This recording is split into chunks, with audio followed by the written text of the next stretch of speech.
Oke, selamat siang semuanya. Kembali lagi kita bertemu dengan Datu dari Citraland Celebes. Kali ini kita akan membahas mengenai tema anak gitu. Gimana caranya memasuki tahun ajaran baru ini dengan sistem dalam new normal gitu. Nah, untuk kali ini kita akan join dengan dokter dari Cito ID. Kita tunggu Pak Dokter ya untuk gabung dengan kita.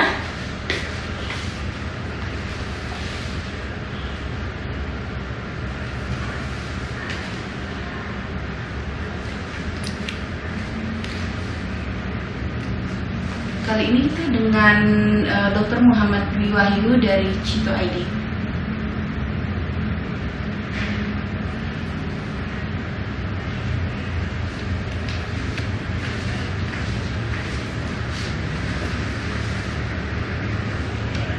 Nanti mungkin kalau ada yang mau bertanya mengenai sekolah anak di masa pandemi ini,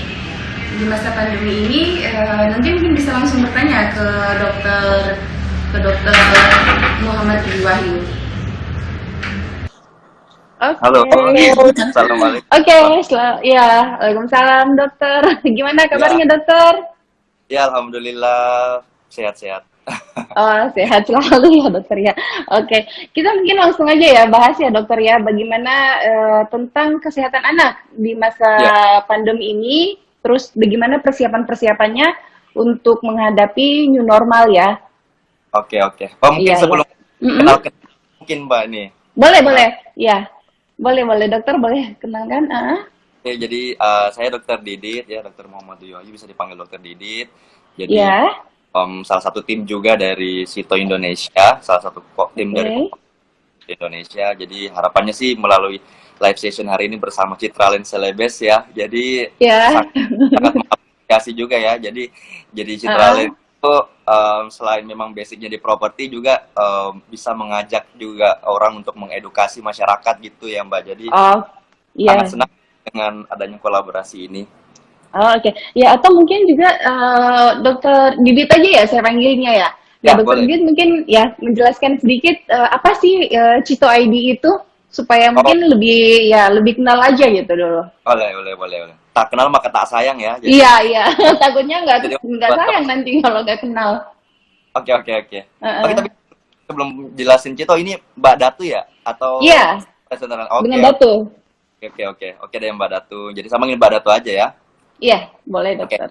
Jadi Mbak Datu, untuk Cito Indonesia itu, Cito sendiri merupakan salah satu startup ya atau perusahaan rintisan yang bergerak di bidang healthcare innovation gitu. Jadi kita ini di isinya dari Cito Indonesia, kan kita ambil nama Cito itu kan kalau bagi orang-orang kesehatan udah familiar ya sebenarnya. Jadi Cito itu sering diartikan bahwa untuk tindak segera atau butuh tindakan cepat yang biasanya dalam emergensi atau gawat darurat. Jadi Cito itu kami ambil sih sebagai sebenarnya ada urgensi atau kita menganggap butuh emergensi banget tuh buat edukasi ke masyarakat kan ya, kan apalagi tentang kesehatan. Mungkin sering banget nih, gampang banget dapat di media sosial. Jangan jauh-jauh lah ya, grup keluarga WhatsApp mungkin Mbak Ratu sendiri atau teman-teman sekitar sering nggak sih dapat informasi-informasi yang hoax berbau kesehatan, apalagi teman-teman. Iya, betul sekali. Iya. Kan ya. Kalau misalnya contoh ya, misalnya tentang rebus telur, kalau pernah dengar, pernah dapat, atau hal-hal yang lain lah yang sebenarnya sih konyol tapi orang lakukan gitu. Jadi Cito Indonesia sih walaupun kita memang basicnya masih di Makassar, sangat berharap bisa memberikan dukungan buat pemerintah juga dalam hal promotif dan preventif. Jadi promotif itu mengedukasi gitu atau promosi kesehatan seperti penyuluhan, memberikan edukasi di sosial media, salah satunya lewat live collaboration dengan Citraland Celebes hari ini gitu. Yang lainnya itu preventif, misalnya preventifnya yang lebih ke tindakan gitu, misalnya kita mengedukasi tentang mengajarkan misalnya cuci tangan atau menggunakan masker yang benar seperti itu. Jadi kita banyak terjun di situ. Jadi kita bukan fokus untuk memberikan obat karena kita tetap berasumsi, beranggapan bahwa untuk memberikan obat kepada pasien ya tetap harus bertemu langsung dengan dokter. Jadi sebatas konsultasi gitu ya langkah awal dulu. Karena kan memang seperti awal gitu. Jadi misalnya kalau ada yang konsultasi lewat Cito ID, kita akan arahkan sebagai dokter mana, ke dokter Oh, umum dulu. oke. Nah, kasusnya disesuaikan boleh langsung ke dokter spesialis, kita arahkan ke dokter spesialis apa. Jadi kita kayak membantu meluruskan aja gitu pemahaman supaya orang juga bisa langsung bertemu petugas kesehatan yang tepat, misalnya harus ke puskesmas dulu atau bagaimana itu. Kita lebih banyak di situ Mbak Datu kurang Oh lebih. iya iya iya. Ya, Datu ngerti sih dokter. Jadi kan memang apalagi di kondisi sekarang kan Ya, pandemi seperti ini, kita kan memang agak-agak takut tuh, agak-agak khawatir kalau misalnya langsung ke rumah sakit. Padahal ya, mungkin sebenarnya apa? Kita masih bisa menghandle sakitnya itu mungkin dengan cara minum obat di rumah saja tanpa harus ke dokter dulu kan. ya. Kurang lebih seperti itu ya dokter ya.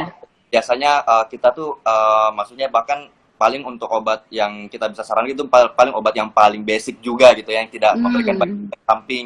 Tapi memang kita Oke tetap oke. mengutamakan edukasinya. Misalnya kalau ada yang demam itu kita saranin misalnya Ya. pantau dulu misalnya suhunya, misalnya minum dulu Ya. jus, dulu paling buah-buahan. tidak paling tidak Antioksidan. langkah awal dulu ya untuk mencegah Yes. mungkin lebih ke arah serius gitu ya dokter ya.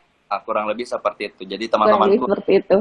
awal gitu di rumah supaya tidak panik duluan gitu, harus buru-buru ke dokter, apalagi saat ini kan situasi pandemi COVID-19 Iya. salah satunya kan masuk 5 besar loh se-Indonesia, jadi memang Iya. ada jangan langsung ke layanan kesehatan dulu, kita utamakan dulu Iya. lah buat yang terkena COVID-19 dulu atau memang yang sakit berat yang memang memiliki penyakit komorbiditas seperti itu. Terus caranya itu follow Instagramnya Cito ID atau gimana itu dokter kalau mau konsultasi seperti itu? Nah, kalau buat konsultasi boleh nanti follow di Instagram Cito ID, bisa teman-teman tuh lihat-lihat. Ya, di situ kan sudah Yeah. banyak edukasi kesehatan di feed-nya sendiri, dan kita pun Oke. juga grup kesehatan gitu dengan masyarakat. Jadi siapapun boleh gabung dan itu masih free. Jadi nanti di situ ada dokter penanggung jawab yang akan menjawab pertanyaan-pertanyaan hoax teman-teman kalian, misalnya yang di WA. Boleh langsung forward ke situ buat diluruskan.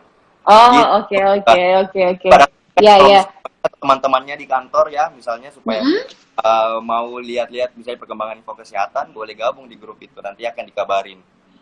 Iya iya. Jadi paling tidak hoax-hoax yang beredar tentang kesehatan itu Yes.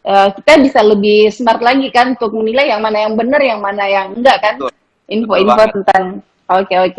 Oke. Nah, terus kita hari ini kan mau bahasnya mengenai new normal, Dok. Bagaimana mempersiapkan anak-anak untuk dalam masa sekolah ini kan mungkin kalau nggak salah sih Datu pernah baca kemungkinan akan akan mulai sekolah lagi kan seperti biasanya.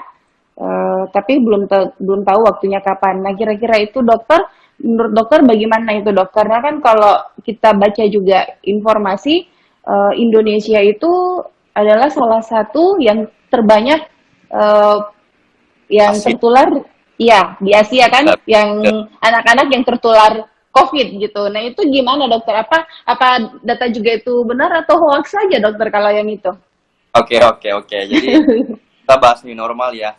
Sebelum kita bahas tentang persiapan tentang berhubungan dengan sekolah, mungkin saya mau kasihin pendahuluan dulu barangkali buat Oh boleh. normal gitu Mbak Datu. Jangan sampai nih kita yang nonton atau kita sendiri nih masih persepsinya beda-beda. New normal itu apa sih? Pernah nggak sih kita bertanya-tanya itu definisi kata-kata new normal itu muncul dari mana sih awalnya? Oh oke. Oh boleh deh dokter mungkin bantu jelasin dulu deh kalau Ya, gitu boleh. new normal itu seperti apa sih sebenarnya? Jangan sampai informasi yang kita dengar juga itu hoax lagi gitu, nggak bener Ya. kan?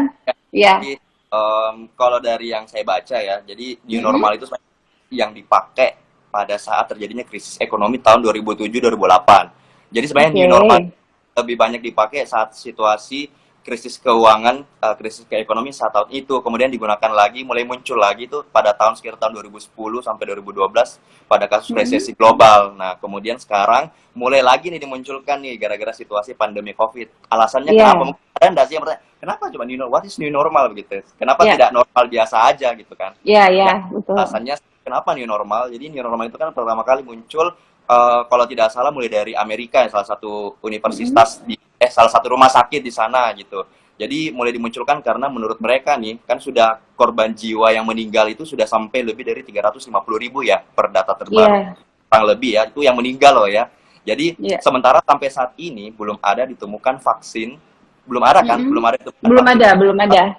Jadi sementara beberapa negara di dunia atau WHO pun sebenarnya sudah mulai mengeluarkan standar atau pedoman supaya kita bisa memasuki ke masa transisi. Nah, ini yang sering disebut sebagai new normal. Jadi bukan akan berarti normal seperti sebelum COVID. Jadi kita akan berada di situasi yang sedikit berbeda atau mungkin akan ada adaptasi perubahan. Misalnya nih, Mbak Datu pergi ke kantor saat ini kan misalnya masih tetap harus bekerja, tapi kan harus tetap memakai masker, tidak akan seperti dulu berjabat tangan dengan teman, dengan teman-teman kantor, tidak akan semudah itu cipika-cipiki kan, karena pasti ada banyak. Kamu jangan sampai COVID nih, atau jangan sampai OTG, orang tanpa gejala terus menularkan. Yang bisa menularkan, betul dokter. Sangat dikampanyekan sekarang atau sering banget, bahkan WHO pun memakai kan istilah new normal ini, akhirnya dipakai dengan semua kalangan gitu sampai sekarang termasuk di Indonesia. Jadi buat gambaran aja sih awal buat teman-teman, jangan sampai teman-teman bingung what is new normal gitu, selalu terpapar jangan sampai termakan lagi dengan hoax-hoax yang lain. Jadi kurang lebih seperti itu sih Mbak Datu. Oh ya, oke. Tanya Mbak Datu apa tadi tentang ini ya, kaitannya terhadap anak-anak. Oke. Kalau bahas anak-anak ya, atau dampak COVID terhadap anak-anak, memang sih sebenarnya kalau kita mau bahas kasus COVID terhadap anak, mungkin tidak sebanyak atau tidak separah menyerang orang-orang yang relatif usia tua atau orang-orang yang memiliki penyakit komorbid, misalnya penyakit jantung, penyakit hipertensi yang lama, penyakit gula dan sebagainya. Tapi anak-anak tidak bisa disingkirkan sebagai orang atau kelompok usia yang aman terlepas dari COVID-19 ini. Nah, yang tadi dibahas sama Mbak Datu ya. Ya kan yang dibahas kalau kasus pernah membaca berita dan itu memang dikonfirm dari Ikatan Dokter Anak Indonesia. Jadi itu data per tanggal 18 Mei 2020 itu menunjukkan nih buat teman-teman nih, bukan menakut-nakutin ya, tapi kita supaya lebih waspada kan dokter? Ya, jadi harapannya melalui diskusi ini, kalau misalnya ada data yang saya sampaikan, kita ini bisa melek gitu, apalagi yang masih ke mall, please, yang bebas aja keluar, yang perlu, kalaupun memang ada sesuatu yang harus dilakukan gitu di luar untuk persiapan kita itu harus lebih waspada gitu. Apalagi kalau ada orang tua yang nonton sih, saya sangat berharap ya orang tua yang memiliki anak-anak yang usia-usia kecil gitu, yang harus misalnya masuk SD lagi atau SMP gitu, jadi lebih waspada lagi lah gitu. Jumlah kasus yang menderita yang ditetapkan sebagai PDP itu kan pasien dalam pengawasan konflik positif itu sudah ada sekitar 324 dan yang itu 3.324 dan yang meninggal yaitu 129. Itu yang PDP aja, belum yang positif. Yang terkonfirmasi positif di Indonesia untuk pasien anak itu adalah 584 dan yang meninggal 14 orang. Dan 14 orang yang termasuk tertinggi di Asia loh, tertinggi di Asia. Di Asia dan Asia. Iya, jadi worry banget, bahkan ketua IDAI pun dokter anak menyayangkan banget sebenarnya hal ini. Kenapa? Sebenarnya yang diharapkan banget kalau ada kasus anak terkena COVID-19 ya bisa disembuhkan gitu, seperti negara-negara tetangga kita seperti Malaysia, Vietnam yang bisa survive untuk meniadakan kasus meninggal pada anak gitu. Apalagi Vietnam yang orang dewasa tidak ada yang meninggal kan gara-gara COVID. Sangat disayangkan banget. Kenapa? Nah itu dokter, kadang-kadang kan di masyarakat itu persepsinya agak-agak salah gitu. Sorry ya, maksudnya ya kurang benar mungkin ya dokter ya, karena kadang-kadang ada yang berpikir bahwa anak-anak itu agak susah gitu katanya kena COVID, karena kan mereka punya imun tubuh jauh lebih bagus daripada orang dewasa kan. Tapi padahal kenyataannya kan tetap ada yang terkena imbasnya dari COVID, bahkan sampai meninggal kan. Itu sebenarnya sangat-sangat disayangkan kan, padahal sebenarnya kita sebagai orang tua mestinya lebih aware lagi kan masalah yang itu. Nah, bagaimana menurutnya dokter, apa memang anak-anak itu susah ya, tanda tanda kutip itu susah kena COVID ini gitu? Itu benar nggak? Jangan sampai itu hoax lagi dokter informasinya. Oke, makasih ya Mbak Data atas pertanyaannya.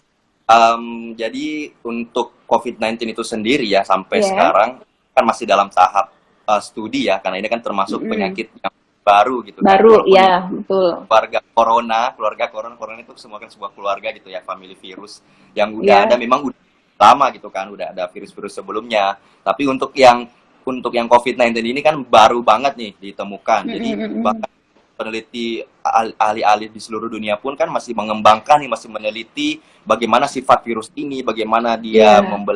replikasi begitu cepat sampai bisa menyebar begitu cepat kan. Cara Jadi kalau berkembangnya. dari yang saya kutip nih dari beberapa referensi seperti WHO, bahkan dari Ikatan Dokter Anak juga gitu ya. Jadi Iya. tidak ada statement yang membenarkan kalau anak-anak itu tidak rentan terkena COVID-19. Jadi semua usia saat ini berpotensi untuk terkena COVID-19. Memang lebih berat atau lebih rentan pada orang-orang yang tua karena sudah ada Iya. penyakit komorbid. Tapi kan anak-anak juga ada yang punya penyakit komorbid ya, Mbak. Jadi misalnya penyakit bawaan. Mm-mm. Nah, jadi dan penyakit-penyakit lain misalnya dia sudah pernah sakit sebelumnya atau ada riwayat penyakit lain dari keluarga yang dia lanjutkan secara genetik. Oh, Jadi oke.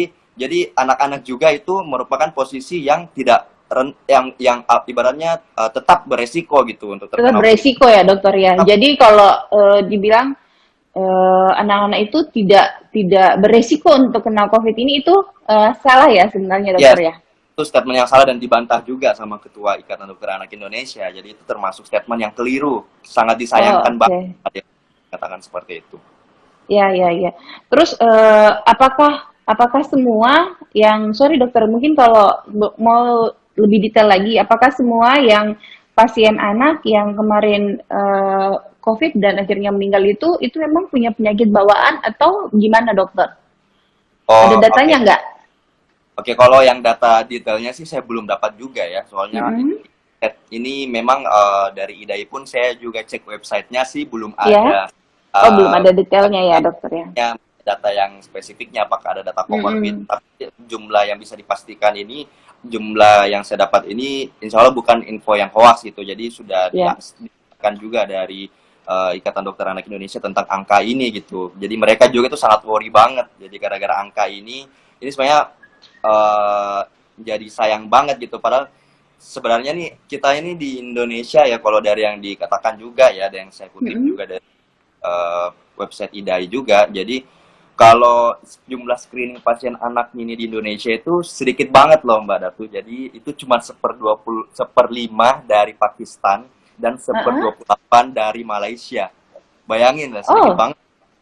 Iya. tapi resiko meninggalnya jauh lebih banyak ya dokter ya? Maksudnya screening itu yang di apa yang screening itu kan apa namanya mencari pasien, misalnya memeriksa Oh, dengan oke, oke, oke. tes atau dengan swab, itu jumlahnya sedikit banget buat Oh, anak-anak oke. Indonesia. Iya, iya, ngerti. Tuh, Oke. lebih banyak Mm-mm. fokus ke orang-orang pekerja gitu. Mm-mm. Kan biasa kan lihat kan, jadi lebih banyak fokus ke pekerja atau misalnya yang habis pulang umur atau gimana, tapi yang anak-anaknya, yang anak pasien yang anak itu termasuk sedikit banget yang diperiksa gitu untuk Diperiksa di screening gitu, tapi ternyata yang positif itu banyak dokter ya? ya sampai 584 bayangin. Oke.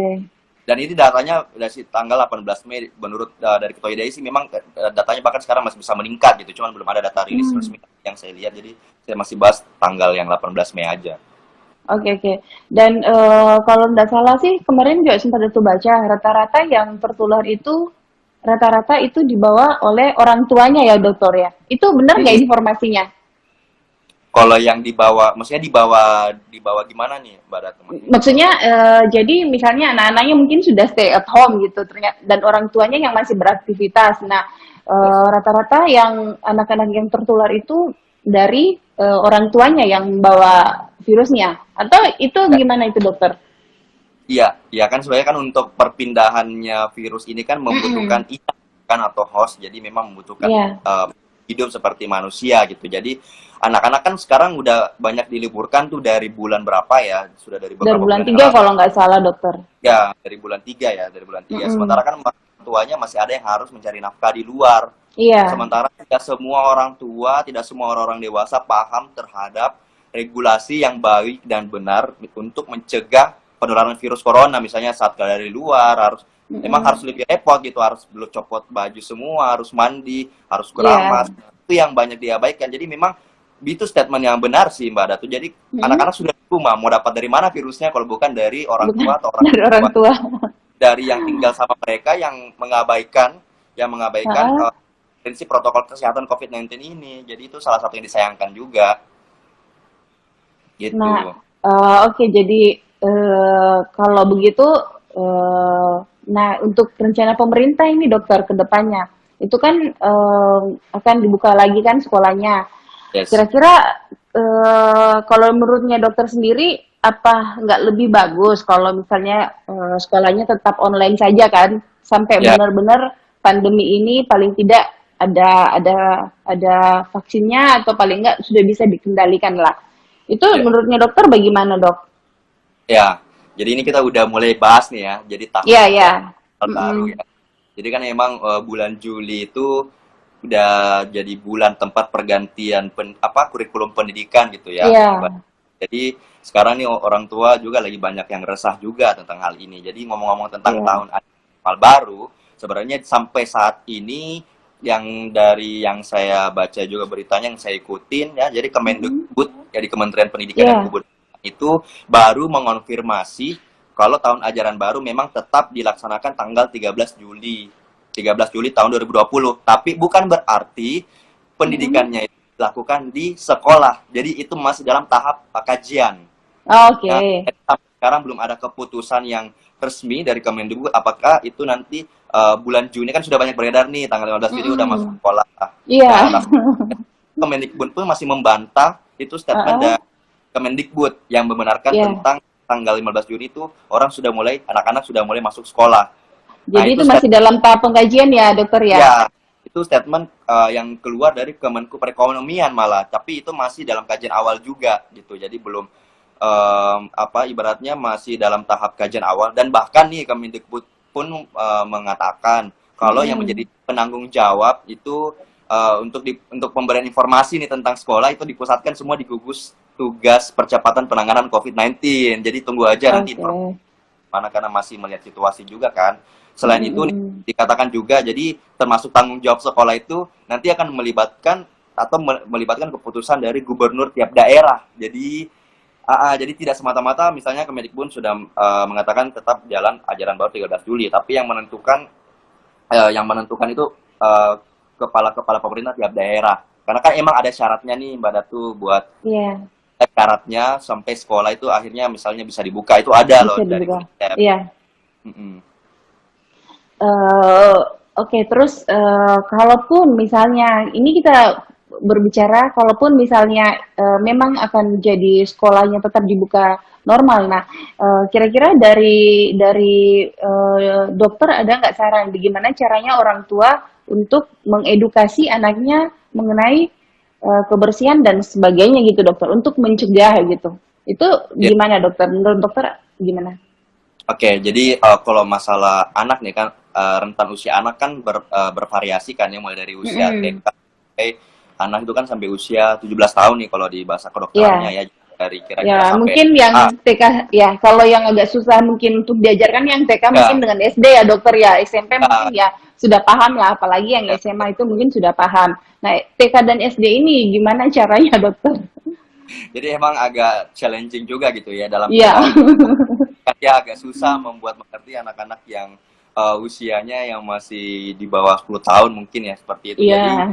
Jadi ada tantangan gitu juga sih buat orang tua. Tapi emang tidak ada cara lain. Jadi memang kita bisa membuat mereka nyaman. Misalnya membuat aja misalnya sebelum akhirnya kalau misalnya keputusan buat sekolah sebelum sekolah itu main kuis gitu misalnya sama anak-anak kita di rumah gitu. Misalnya ada yang punya anak nih di rumah yang masih usia kecil masih SD.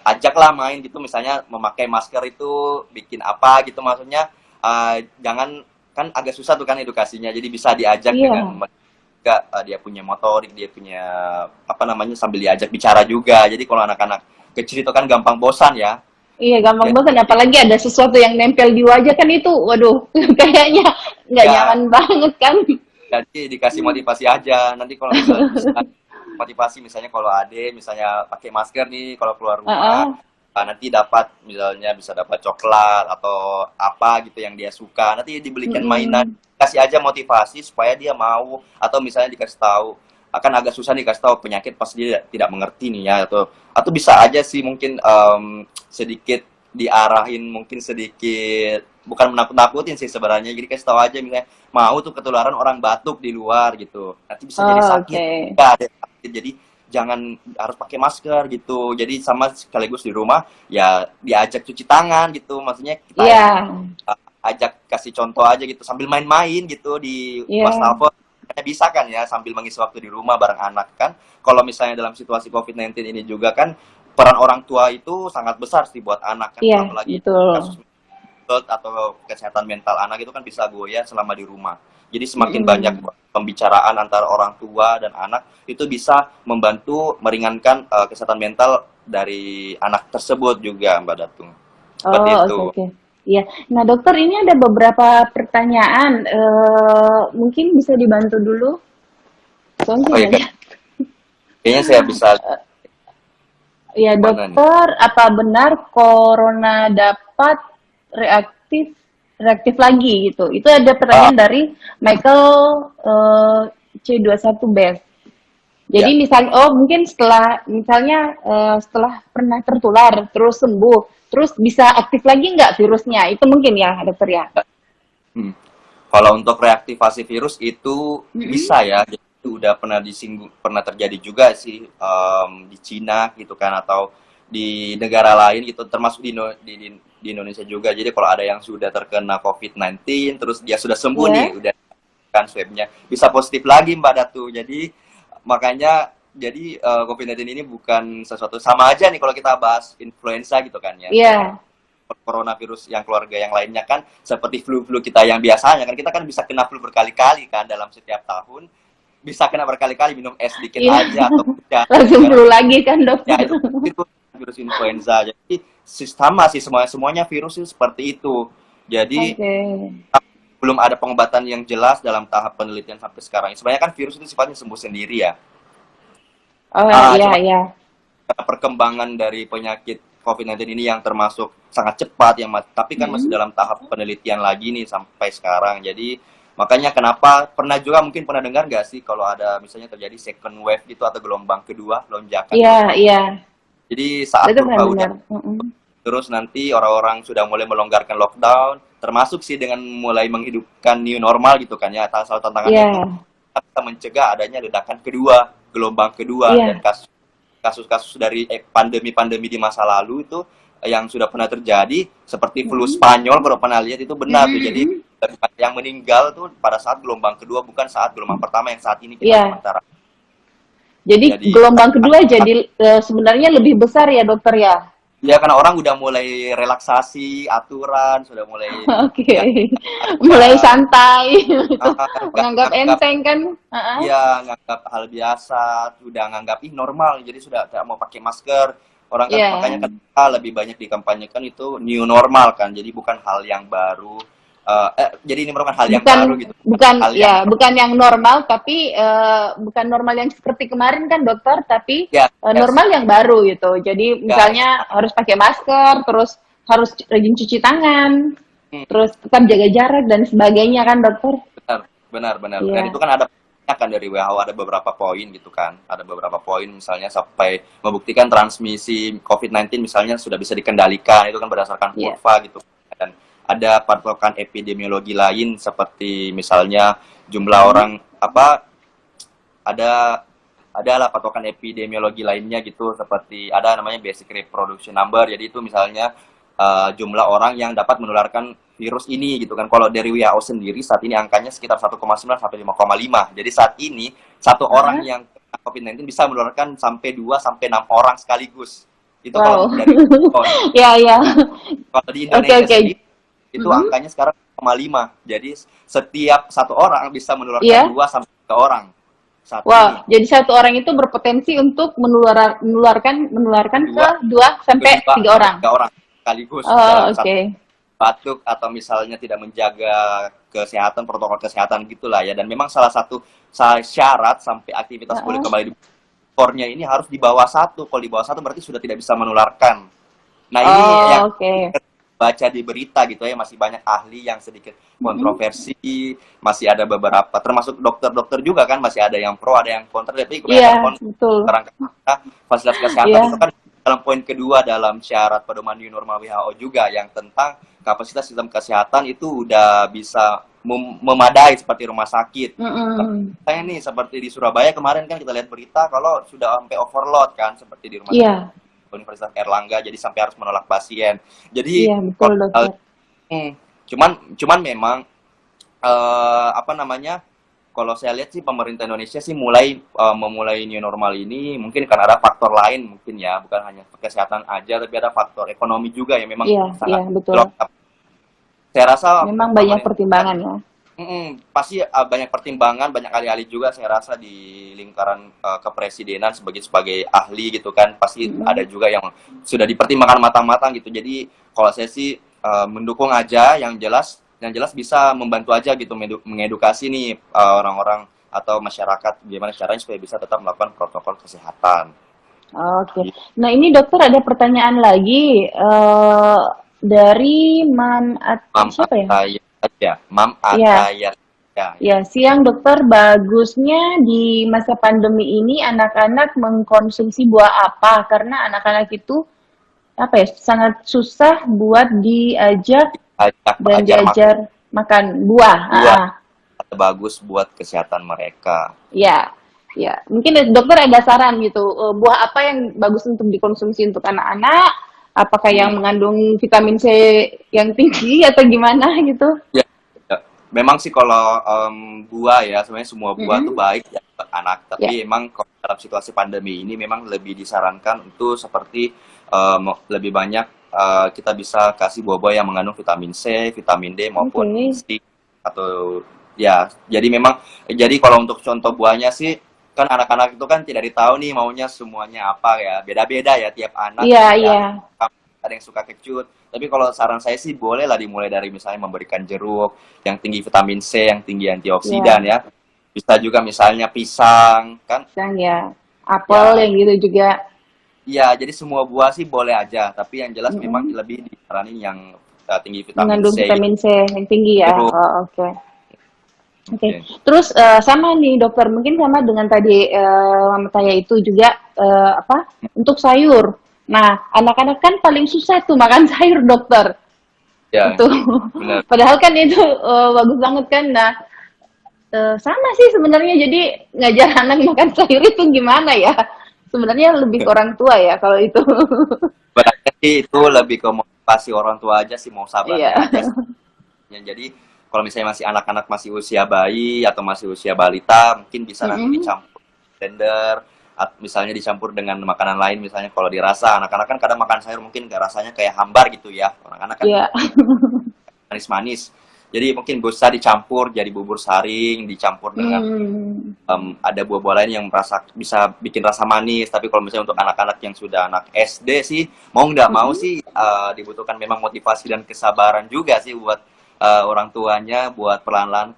Jadi anak-anak itu emang nggak bisa dipaksa makan. Jadi termasuk kita pun kalau mengedukasi anak-anak atau mengedukasi orang tua, misalnya ada anak-anak yang sedang kan itu malah nafsu makannya menurun nih, dan sering banget tuh ditanya, Dok, suplemen apa sih yang bisa diminum sih buat anak saya gitu kan, sering banget kan. Sebenarnya untuk suplemen itu sendiri kita nggak terlalu syaratkan, termasuk setelah saya juga konsultasi dengan senior yang dokter anak kan, jadi tidak terlalu disarankan langsung mengonsumsi suplemen yang dalam bentuk kemasan gitu buat anak-anak, orang dewasa. Jadi itu banyak banget kali dijual dokter yang suplemen-suplemen dalam kapsul-kapsul yang biasanya dicampur dalam makanan ataupun dalam minumannya anak. Iya, ya sebenarnya bisa juga sih, boleh juga. Cuma pertama itu sebenarnya memberikan makanan-makanan yang langsung diolah gitu, seperti langsung dari buah, sayur. Lebih disarankan yang alami ya dokter ya? Lebih disarankan yang alami. Kenapa? Lebih disarankan yang alami daripada yang suplemen-suplemen seperti itu. Gimana? Ya, kalau diskusi sama senior yang dokter anak juga sih disarankan yang seperti itu. Tapi kalau bisa kasih tips ya, tipsnya itu yang selalu kita kasih tahu ke orang tua, kasih aja sedikit-sedikit tapi sering. Jadi misalnya kita sudah atur saat dia kondisinya bagus, moodnya atau gimana kan, kita kasih makan mungkin 3-4 kali sehari gitu kan, udah ada jamnya. Kalau misalnya dalam keadaan anak yang lagi kurang mood, misalnya gara-gara situasi di rumah aja, gara-gara COVID-19, kita kasih aja sedikit-sedikit, tapi dikasih sering, misalnya tiap 2 jam dikasih lagi, dia main-main lagi, ditemanin main lagi, nanti tiap 2 jam diajak dikasih lagi. lagi, jadi sambil dimotivasi nanti setelah ini sudah dimakan kita main lagi atau gimana gitu. Jadi emang kesabaran orang tua itu emang sangat dibutuhkan gitu untuk menemani anak. Gitu. Ya. Oke.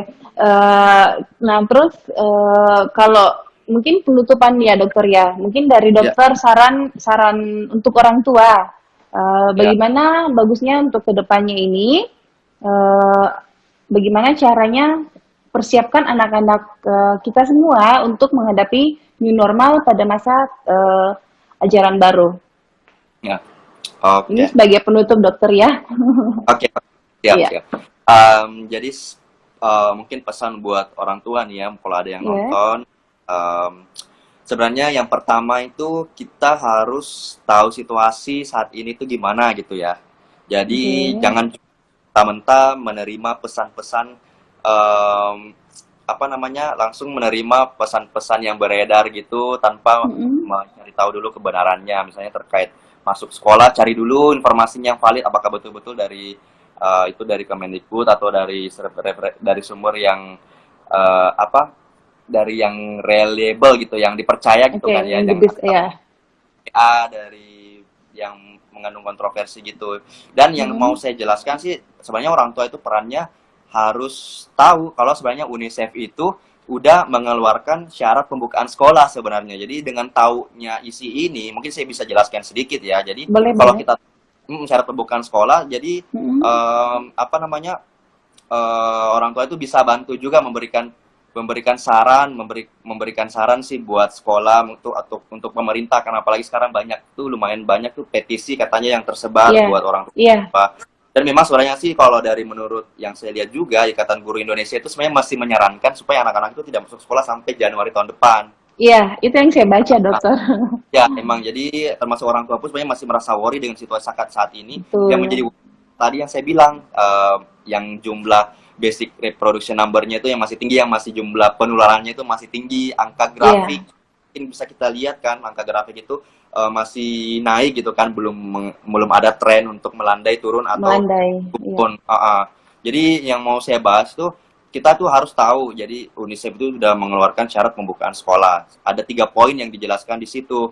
Jadi ada pra-pembukaan, ada proses pembukaan, dan setelah dibukanya sekolah. Jadi ada 3 tahap nih. Dari UNICEF aja udah menyiapkan 3 tahap sebelum bersekolah normal ya dokter ya. Ya, jadi pra-pembukaan itu yang pertama yang saya mau bahas, itu poinnya di situ harus dimulai dari resiko dari daerah. Dimulai dari daerah dengan resiko yang paling rendah. Maksudnya adalah jumlah kasusnya sudah relatif lebih sedikit atau sudah tidak ada. Mungkin contoh Gorontalo boleh lah ya, karena emang kasusnya memang sudah menyentuh angka 0 dalam beberapa hari. Jadi itu bisa dicoba untuk melakukan pembukaan sekolah. Jadi memang pembukaannya itu harus secara bertahap. Jangan secara serentak terbuka, karena jangan sampai terjadi misalnya seperti di Perancis. Di Prancis itu kan udah buka nih perlahan-lahan sekolah, dan akhirnya dibuka semua sampai 1 juta anak-anak itu udah mulai sekolah, dan akhirnya ditutup kembali karena ada 70 kasus baru gara-gara ditemukan kasus positif secara tiba-tiba nih setelah sudah normal kembali. Kemudian yang kedua itu tetap harus memperhatikan protokol social distancing sudah ada nggak sih di sekolah, sudah diperhatikan nggak sih sama kepala sekolah atau misalnya sekolah yang akan buka. Jadi orang tua itu harus tahu juga sudah ada, harus memang kritis. Jadi kita ini kritis karena mencangkut nyawa gitu. Siapa yang mau nyawa? Iya.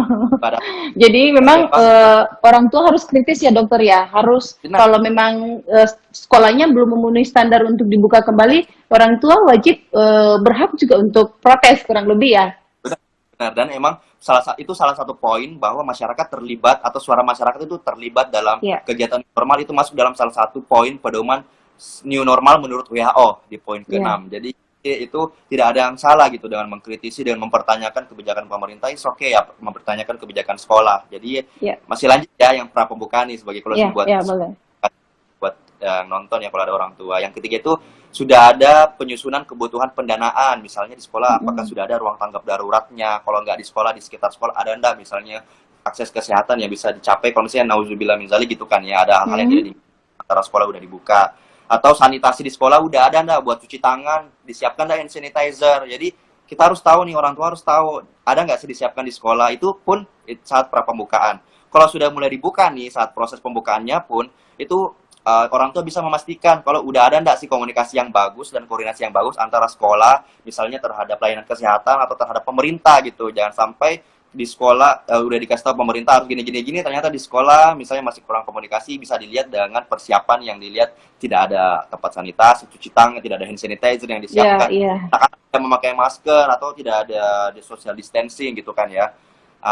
Kemudian yang poin selanjutnya itu keringanan biaya nih. Keringanan biaya itu masuk dalam bahas. Jadi bukan hanya kesehatan, karena kan dampak dari COVID-19 kan bukan hanya kesehatan ya Mbak Datu, tapi ke ekonomi juga. Yang di PHK. Iya betul dokter. Yang kaya raya pun sebesar apapun asetnya akan down gara-gara COVID-19 ini, gara-gara perekonomian tidak stabil. Iya betul dokter. Salah satu yang bisa dikritis juga sama orang tua, bukan maksudnya dalam maksudnya kritis itu maksudnya peduli gitu ya, maksudnya membantu. Walaupun kita merasa mampu, pikirkan gimana orang tua yang lain, anak-anak yang lain yang kurang mampu, yang misalnya terkena dampak dari COVID-19. Di situ kita bisa bantu menyuarakan, mempertanyakan, bisa tidak dipending atau diringankan biaya sekolah, ataupun dicicil atau gimana. Jadi memang harus ada kebijakan baru, makanya kenapa namanya new normal gitu ya. Jadi ada adaptasi baru. Nah, setelah proses pembukaan, saat pasca pembukaan misalnya sekolah udah dibuka nih, tetap ada syaratnya lagi Mbak Datu. Ada tiga lagi. Yang pertama itu harus menyiapkan model tutup buka sekolah. Misalnya kan seperti contohnya di Prancis tadi 70 kasus baru tiba-tiba muncul. Pemerintahan Prancis kan cepat nih tracking cepat pasien yang positif itu, entah dari guru, dari anak siapa, di tracking semua. Kemudian ditutup lagi sekolahnya. Jadi harus menyiapkan protokol atau kemungkinan buka tutup sekolah. Jadi orang tua juga itu bisa tahu gitu, harus tahu perkembangan sekolah gimana di sekolah kamu ada pasien. Ada yang atau gimana, itu kita memang harus lebih care dalam situasi seperti ini kan.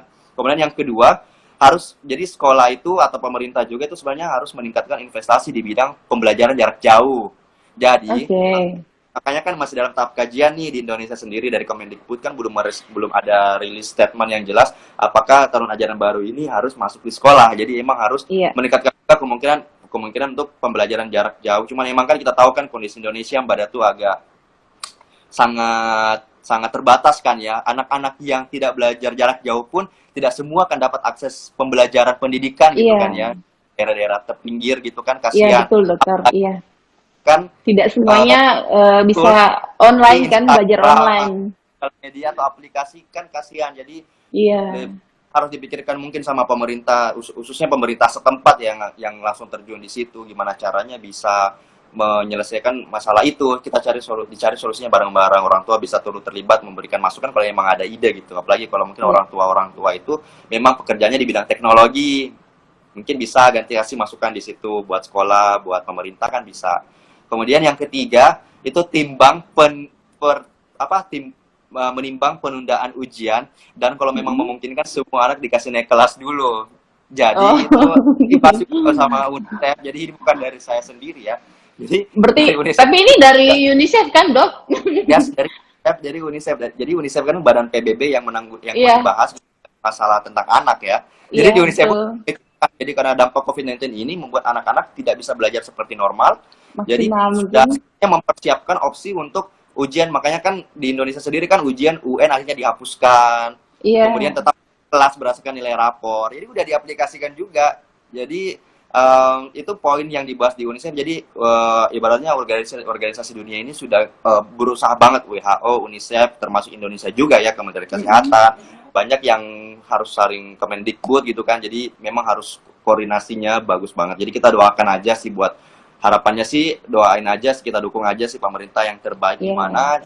Lagi nih gimana bisa mendukung protokol kesehatan COVID-19 sampai betul-betul COVID-19 di seluruh dunia bisa didapatkan terapi atau vaksinnya. Gitu. Kalau udah dapat vaksinnya kan itu udah bisa memicu kekebalan secara massal atau kekebalan populatif. Betul dokter. Jadi, jangan kekebalannya didapatkan gara-gara kita tertular dari orang lain.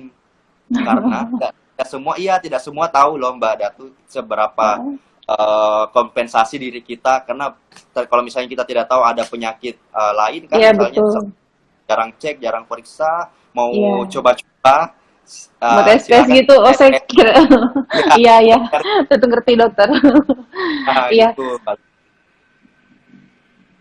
Itu sih kalau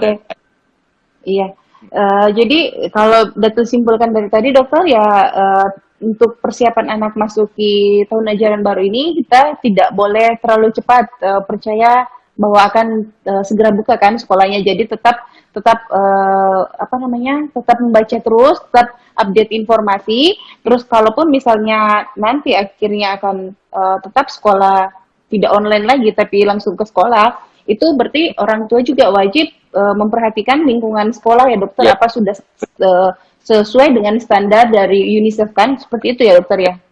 benar-benar. Oke Udah oke cocok banget. oke. Mantap. Mungkin Oke nggak kalau ada pertanyaan, begitu udah nggak ada pertanyaan ya? Udah nggak ya. ada pertanyaan. Oke. Oke. Mungkin hari ini kita sekian dulu ya dokter ya. Nanti kalau dipanggil untuk live selanjutnya, Ya, bersedia kan dokter? boleh. Oke. Udah segitu Iya. ya. Mbak Iya, Datu. terima kasih Terima banyak dokter untuk informasinya. Sehat selalu Ya. juga buat dokter. Sampai Ya. jumpa dokter. Sampai Iya. jumpa. Terima kasih.